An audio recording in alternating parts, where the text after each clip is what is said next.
11 сарын 11 өдөр байна.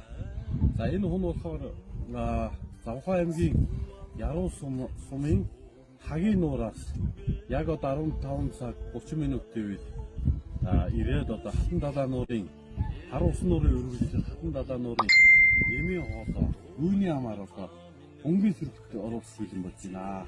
За энэ Яруухан гэдэг нэр өгч байна. За бид хоёр одоо Яруухан гэдэг одоо далай нуур бэлэн болж байна. Өнгийн сүрг энэ шинэ өнгийн сүрг байна. За нэлээд байна шүү дээ. 20 гаруй өнгийн сүргийнэнд харагдаж байна. За Яруухан Хатан далай нуурын хар усан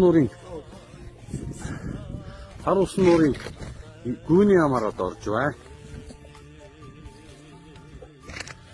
За ижил олон сүрэг нь одоо тэнд хүлээж байна. За 20 гаруй хонгийн сүрэг.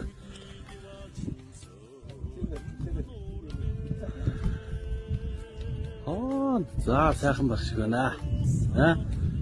За Хатан далай нууран дээр ирсэн хонгийн сүргээ хараад сайхан баг шиг байна. Кук.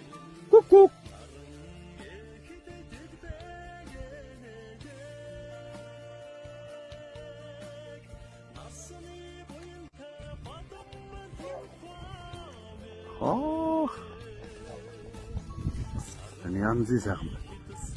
8 хүн байсан юм байна. Усууж байна. Манай Яруухан гэдэг хүн хөвсөөр л байна. Дөрөв одоо хонгийн сүргэлүүд хөвж байна. Тэргээд тэнд хүлээж байна.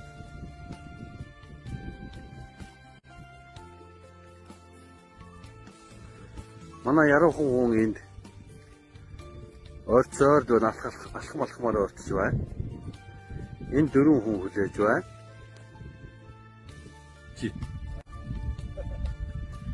Яас нэг хүндаар манай хүн очлаа. Энэ хоёр талаас уулзж байна. За